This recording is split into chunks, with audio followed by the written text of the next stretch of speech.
Olá, meus amores, estou de volta. Eu não disse que voltava? Agora vamos começar a nossa aula de retomada de habilidades. Como é que funciona? Vou pegar tudo que a gente viu, que a gente estudou durante a semana e vamos ver rapidinho na resolução de atividades, ok? Eu espero que estejam todas e todos preparados para responder muitas questões. Mas não se preocupe, não tem que copiar. Só responder aqui e ver se acertou, ok? Antes disso, eu trouxe para vocês um textinho super engraçado. Eu ri tanto, mas eu ri tanto, que eu resolvi trazer aqui para compartilhar com vocês. É uma tirinha da Suriá, a garota do circo. Olha só o que aconteceu. Seu dedo está mesmo quebrado. Como foi? Ah, a Úrsula pisou sem querer. Eita, essa Úrsula, que Úrsula mais destrambelhada, não é? Vamos ver. Olha o que foi que a Súria disse. Ela também se machucou, levou um susto com o meu grito, caiu e ralou o joelho. Tadinha da Úrsula, gente. Então o médico respondeu, você e a sua amiguinha tiveram um dia dolorido, hein? Ficou bacana. Pode fazer uma igual para a Úrsula? E o médico, claro. Ele nem suspeitava quem era a Úrsula. Olha só o que foi a reação dele quando ele viu a Úrsula. Olha só, o óculos até pulou. E aí a Suriá foi e disse, sua vez, Úrsula. Tadinha da Úrsula, com o joelho ralado, toda tristinha. O que vocês acham? Será que o médico vai conseguir fazer esse curativo? Olha o susto que ele levou, gente. O óculos dele pulou lá em cima, de tão assustado que ele ficou quando ele viu que a Úrsula, na verdade, não é uma criança, é uma grande elefanta. Mas também, né, gente, ela é do circo. Lógico que tinha alguma coisa assim, né? Então, eu tenho certeza que vocês estão rindo aí. Eu não posso ouvir, mas com certeza vocês estão sorrindo, porque eu achei muito engraçado. Então, vocês também, eu acho que vocês vão gostar. Tá, mas vamos ao que interessa. Hoje, nossa aula é de retomada de habilidades. A gente vai trabalhar tudo aquilo que a gente estudou durante a semana, ok? Não foi tanta coisa assim, né, gente? Foram poucas habilidades. Vamos combinar, né? A primeira habilidade que a gente vai trabalhar é a de identificar, em narrativas lidas, o tempo, cenário, personagens e suas características físicas e psicológicas. Também o enredo, com o conflito gerador, resolução, narrador e a perspectiva do narrador, se é a primeira ou terceira pessoa. Ou seja, o que essa habilidade quer dizer? Identificar os elementos da narrativa e os momentos da narrativa. O que são os elementos da narrativa? São aqueles elementos que sempre vão aparecer nos textos narrativos, nas histórias, nas fábulas, nas lendas, nos contos, enfim. Que elementos são esses? O tempo, ou seja, quando acontece a história, o cenário, que é o local em que a história acontece, os personagens, que são aqueles que participam da história, o narrador e a sua perspectiva, ou seja, o narrador, que é aquele que conta a história e se ele está em primeira pessoa ou em terceira pessoa. Qual é a diferença? Narrador em primeira pessoa é o narrador personagem, é aquele que participa da história. E o narrador em terceira pessoa é o narrador observador. Ele conhece a história, ele conta a história, mas ele não participa. E os momentos da narrativa são os momentos do enredo. O que é o enredo? É a história propriamente dita, são os acontecimentos da história. Que momentos são esses? A situação inicial, que é o começo da história, o conflito gerador ou complicação da história, o clímax, que é o ponto alto, é aquele de maior adrenalina, aquele de maior intensidade, o auge da nossa história, e a resolução ou desfecho. A outra habilidade, usar adequadamente ponto final, ponto de exclamação e interrogação, sinais de pontuação, reconhecer e utilizar corretamente. Identificar a função na leitura e usar na escrita as reticências. Reticências também é um sinal de pontuação, tá? Mas ela tem uma habilidade só dela, que a gente tem que identificar o motivo da utilização das reticências no texto e utilizar adequadamente, ok? Seja para indicar uma interrupção no pensamento ou na fala do personagem, seja para indicar que tem alguma parte do texto que foi suprimida, ou seja, que foi retirada para os fins daquele texto. Normalmente, para fins didáticos, a gente tira uma parte do texto, ou para gerar um suspense, ou para... dependendo do contexto, para ver qual é a função da reticência naquele texto, ok? E por último, identificar a expressão de presente, passado e futuro em tempos verbais do modo indicativo, ou seja, observar, identificar, perceber se os verbos daquele texto estão no passado, no presente ou no futuro. Vamos começar? Eu trouxe pra gente um texto bem bacana. Ele foi escrito pela Ruth Rocha, se chama A Coisa. Vou logo preparando vocês. Esse é um conto de suspense. Quem tiver o coração fraco, pode tomar o seu remedinho para ouvir, viu? Porque talvez fiquem com um pouquinho de medo, tá? Mas no final vocês vão ver que é bem interessante, é bem bacana. Acompanhem a leitura com bastante atenção, porque tem muitas perguntas sobre o texto, ok? Combinado? Vamos lá para a nossa leitura. A Coisa. A casa do avô de Alvinho era uma dessas casas antigas, grandes, que tem 2 andares e mais um velho porão. Um dia, Alvinho resolveu ir lá embaixo, procurar uns patins que ele não sabia onde é que estavam.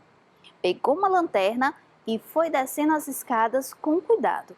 No que foi, voltou aos berros. Fantasma! Uma coisa terrível! Um monstro de cabelo vermelho e uma luz medonha saindo da barriga. Ninguém acreditou, claro. Então vovô foi ver o que havia e voltou correndo como um alvinho. A coisa! Ele gritava. A coisa é pavorosa, muito alta, com os olhos brilhantes como se fosse de vidro e na cabeça uns tufos espetados para todos os lados. Nessa altura, a família começou a acreditar e o tio Gumercindo resolveu investigar. Voltou como os outros, correndo e gritando.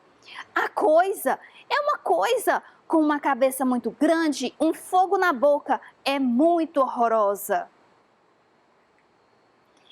Dona Julinha, a avó do Alvinho, era a única que não estava impressionada. Deixa de bobagem, Alvinho. Para que esse medo? Fantasmas não existem. Ah, mas o meu medo existe, disse o Alvinho. Disse a Dona Julinha, eu vou ver o que há. E Dona Julinha foi descendo as escadas devagar, abrindo as janelas que encontrava. A família veio toda atrás assustada, morrendo de medo do monstro, até que chegaram lá embaixo e ela abriu a última janela. Gente, volta aqui. Vamos ver o que está acontecendo. Olha só o que a gente tem até agora.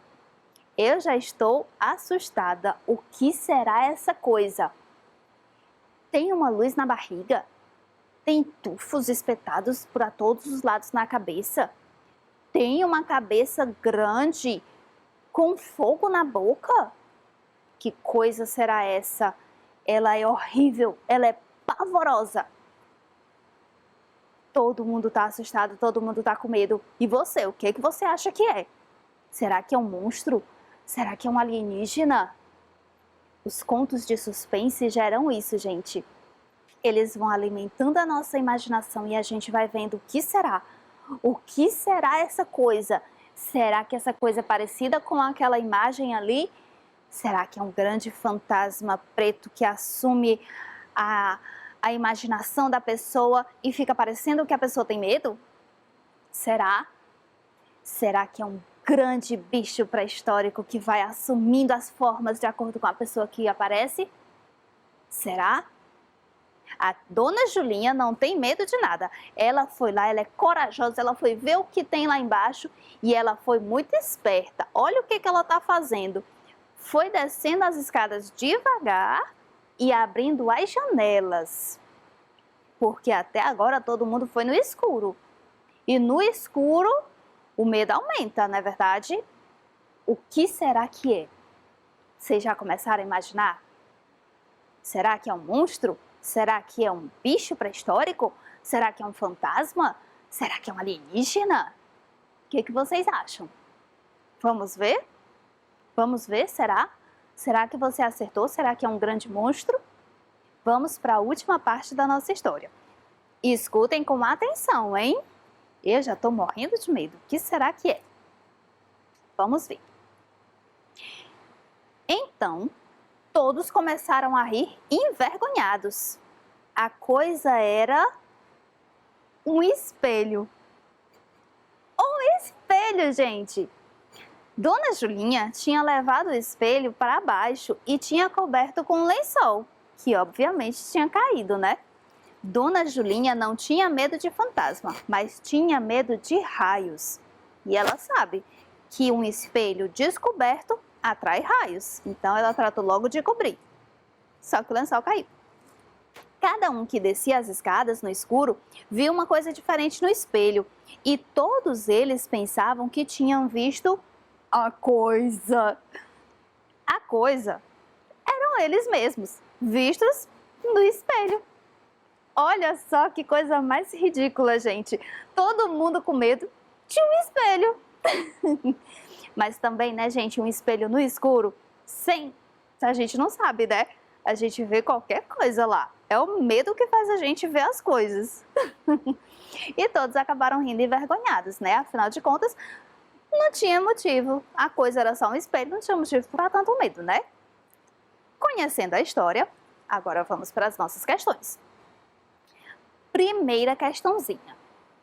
Considerando a leitura do texto, que nós lemos e a gente foi acompanhando a história com bastante atenção, não é verdade? Podemos dizer que o cenário da história é o jardim da casa do avô do Alvinho, o quintal da casa da dona Julinha, a casa dos avós de Alvinho ou é a casa de Alvinho? Gente, nós lemos a história e nós sabemos que o cenário é o local onde a história acontece. Agora que a gente já leu, eu pergunto, em que local, em que lugar da face da terra essa história aconteceu? Foi no jardim da casa do avô do Alvinho? Foi no quintal da casa da dona Julinha? Ou foi na casa dos avós do Alvinho? Ou foi na casa do Alvinho? Vou dar alguns segundinhos para vocês pensarem, ok? Tá bem facinha. Pensem aí, rapidinho.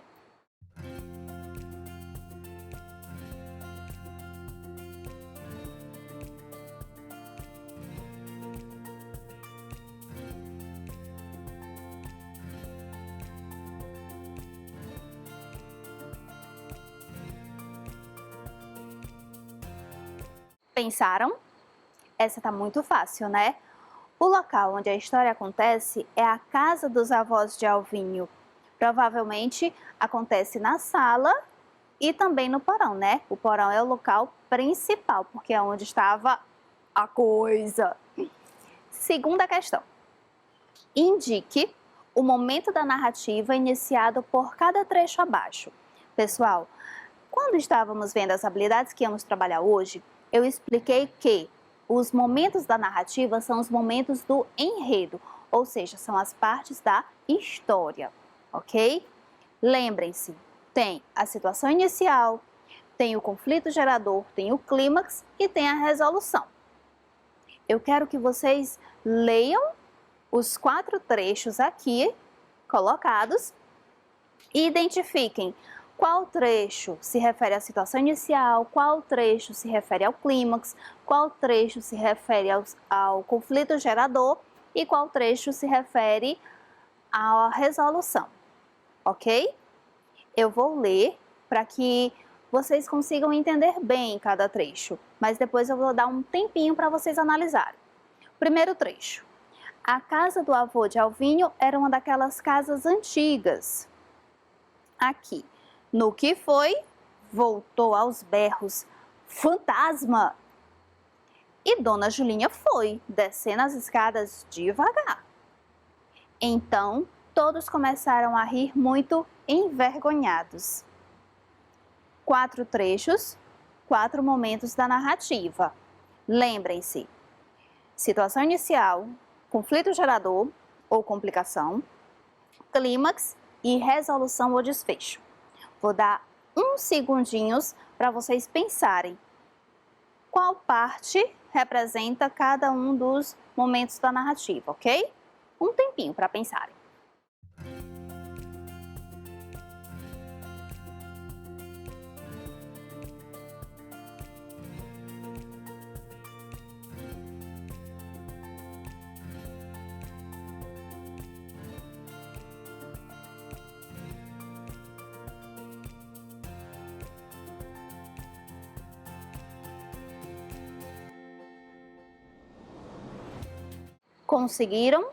Conseguiram encontrar cada elemento, cada momento da narrativa?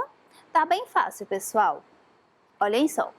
A casa do avô de Alvinho era uma daquelas casas antigas. Esse é o começo da situação inicial, ou seja, é o começo da história. É onde vai apresentar os personagens, apresentar o cenário, apresentar o tempo, ok? No que foi, voltou aos berros. Fantasma! Essa é a complicação, é o início do conflito gerador, é quando a história começa a se desenrolar e o conflito da história começa a aparecer. É quando a primeira pessoa, no caso dessa história, desse conto de suspense, é quando o Alvinho, que era um dos personagens, começou a falar sobre uma coisa, um fantasma, que ele tinha encontrado lá embaixo. E Dona Julinha foi descendo as escadas devagar. Esse é o momento de maior tensão da história, porque tá todo mundo com medo. Todos estamos assustados. E a Dona Julinha foi com toda a coragem que ela tinha para ver, para ter certeza do que é que estava acontecendo. Para ver e descobrir que coisa, que monstro era aquele que estava assustando todo mundo. Então todos começaram a rir muito envergonhados. Aqui já começa a resolução. O conflito gerador já começa a ser resolvido. Os personagens já começam a entender a situação e a resolver o problema daquela história. Que no caso, o problema era a coisa que ninguém sabia o que era e que estava assustando todo mundo. E a Dona Julinha descobriu que era só o espelho, né? Esses foram os momentos da narrativa. Terceira questão. Observe o trecho abaixo e marque a opção que apresenta o motivo da utilização do sinal de reticências destacado. Então todos começaram a rir envergonhados. A coisa era um espelho. Nesse trecho nós temos duas reticências. Temos essa aqui que está destacada e temos aquela que está entre colchetes.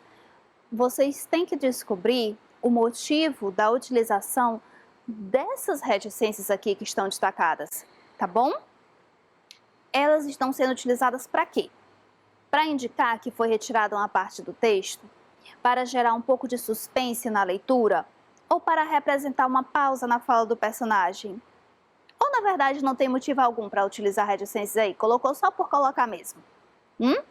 Eu vou dar alguns segundinhos para vocês se lembrarem do que a professora explicou a respeito disso e conseguirem encontrar a resposta correta, tá bom? Uns segundinhos para vocês pensarem.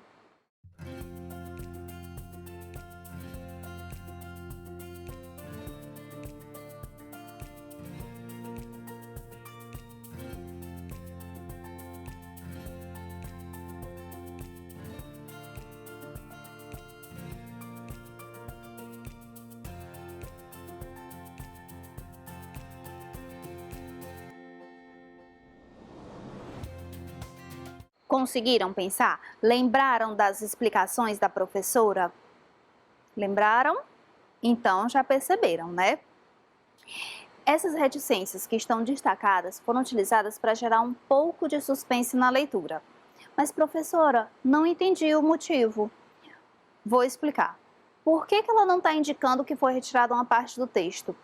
Quando a gente vai colocar uma reticências para marcar que naquele trecho tinha uma parte do texto que foi retirada, nós colocamos entre colchetes, ok? Observem que no texto tinha várias reticências com colchetes. Isso é para mostrar que foi retirada uma parte daquele texto do nosso conto de suspense para esta aula, ok? Mas sempre utilizamos os colchetes. Por que não está representando uma pausa na fala do personagem? Alguém pode estar se perguntando isso, porque aqui não é fala de nenhum personagem. Como é que eu sei que não é fala de personagem? Não tem travessão. O que marca a fala de um personagem? Não é o travessão no começo? Aqui não tem. E se vocês se lembrarem bem do texto, essa parte não é fala de nenhum personagem, ok? Por isso que o motivo de ser utilizada a reticências aqui é para gerar um pouco de suspense na leitura, ok? Quarta questãozinha. Releia o trecho abaixo e identifique o sinal de pontuação utilizado para expressar o susto do personagem, ou seja, aquele sinal que está servindo para sinalizar a reação emocionada do personagem.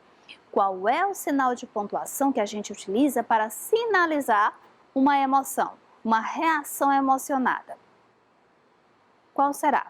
Eu vou ler o trechinho, vou dar um tempinho e aí vocês vão encontrar qual é o sinal de pontuação de qual sinal de pontuação eu estou falando, ok? Fantasma! Uma coisa terrível! Um monstro de cabelo vermelho e uma luz medonha saindo da barriga. Qual foi o sinal que gerou, que nos transmitiu, que nos fez perceber que era uma reação emocionada? Analisem um minutinho para vocês encontrarem sinal de pontuação.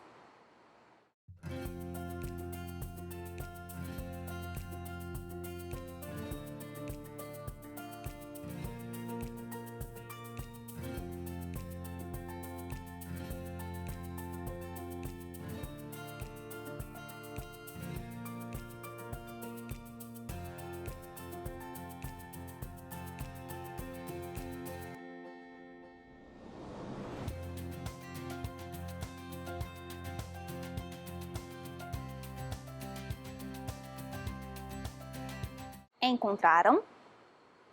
Foi fácil, não foi? É muito fácil. Por quê? Os sinais de pontuação que nós estamos trabalhando essa semana são quais? Ponto final, que ele está aqui, ó, bem aqui na nossa última frase. O ponto final serve para encerrar, para finalizar uma frase simples, uma frase declarativa, ou afirmativa ou negativa, sem reação emocionada, sem perguntas, sem deixar suspense, nem suprimir nada. Apenas finaliza uma frase. Nós estamos vendo também os sinais de interrogação, ponto de interrogação. O que é um ponto de interrogação? É aquele sinal de pontuação que é utilizado para encerrar uma pergunta, para indicar uma pergunta. E o ponto de exclamação, que é o que está marcado aqui, é utilizado para sinalizar uma reação emocionada, uma emoção na fala, ok? E as reticências, que a gente já viu na questão anterior, que servem para ou gerar suspense na leitura, ou para indicar que foi suprimida uma parte do texto, uma parte daquela frase, algum trecho. E também para indicar uma pausa na fala ou no pensamento do personagem, tá? Nesse caso, o que a questão estava querendo? Aquele sinal de pontuação que é utilizado para indicar uma reação emocionada. No caso, ponto de exclamação, tá? Vamos para a nossa próxima questão. Quinta questãozinha. Indique o trecho que apresenta os verbos no tempo passado. Gente, vamos retomar aqui os tempos verbais. Existem 3 tempos verbais principais: passado, presente e futuro. Passado é o que já aconteceu, está no passado, já passou. Presente é o que nós temos agora, é o que está acontecendo agora. É o presente de agora. E o futuro é aquilo que ainda vai acontecer. Ele ainda não aconteceu, ele ainda vai acontecer. O que eu quero que vocês encontrem aqui? Tem 3 trechos aqui nessa questão, tá? Mas apenas um deles está no tempo passado. Vocês têm que ler os trechos e encontrar qual é a alternativa que apresenta um texto com os verbos no passado. Escutem com atenção.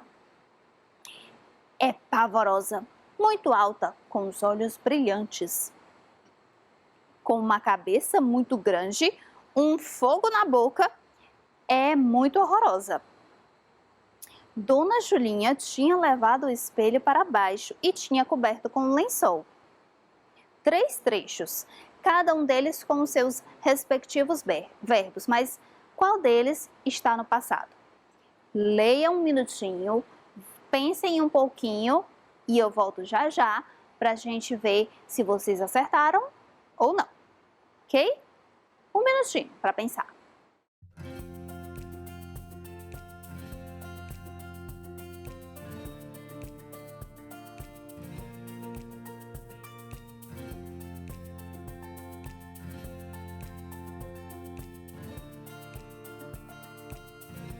Deu tempo de pensar, não foi? Então, qual dos trechos está com os verbos no passado? Tenho certeza que vocês acertaram, porque está muito na cara, gente. Dona Julinha tinha levado o espelho para baixo e tinha coberto com lençol. Ela tinha, já foi.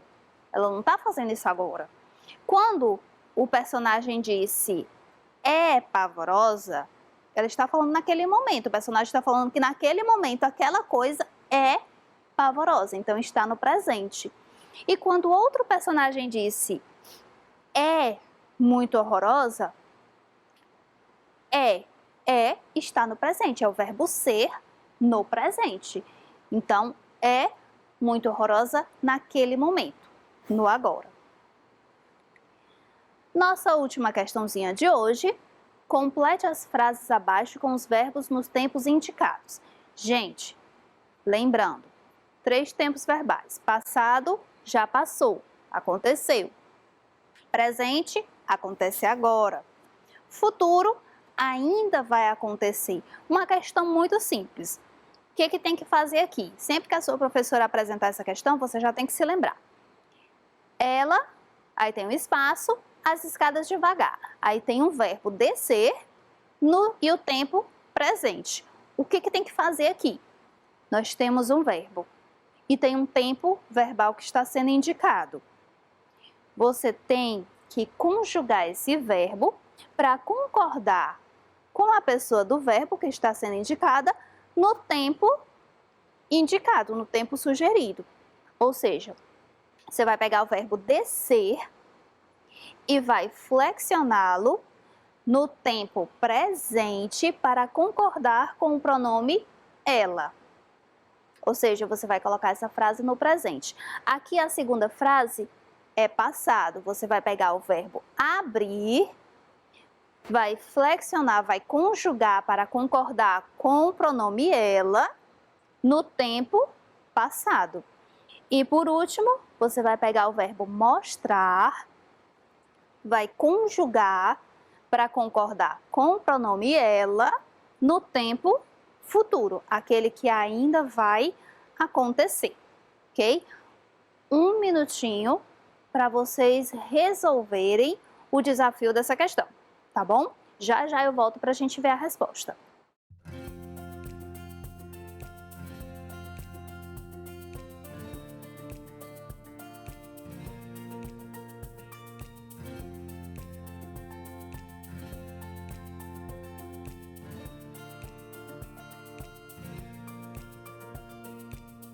Conseguiram?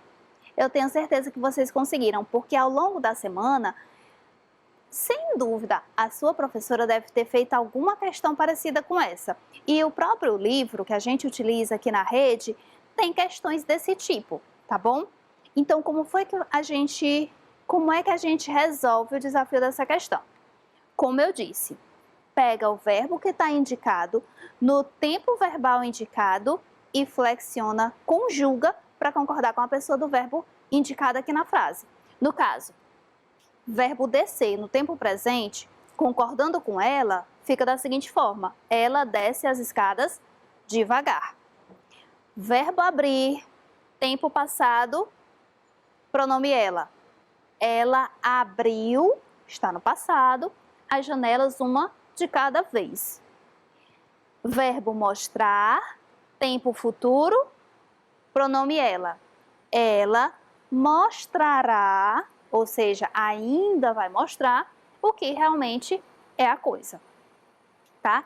Então, quando virem uma questão desse tipo, e essa questão é muito comum, observem, tem um verbo, tem um tempo verbal e tem um pronome que é a pessoa do verbo, com quem o verbo tem que concordar, tá?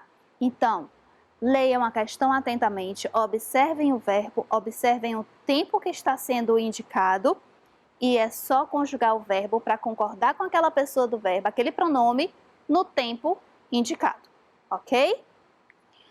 Terminamos por aqui a nossa aula. Foi uma semana muito cheia, eu sei disso, mas estão todas e todos de parabéns por chegarem até aqui, motivados e assistindo às aulas direitinho, ok? Eu sou a professora Ilha, do 4º ano de Língua Portuguesa, e deixo o meu beijo para vocês até a nossa próxima aula.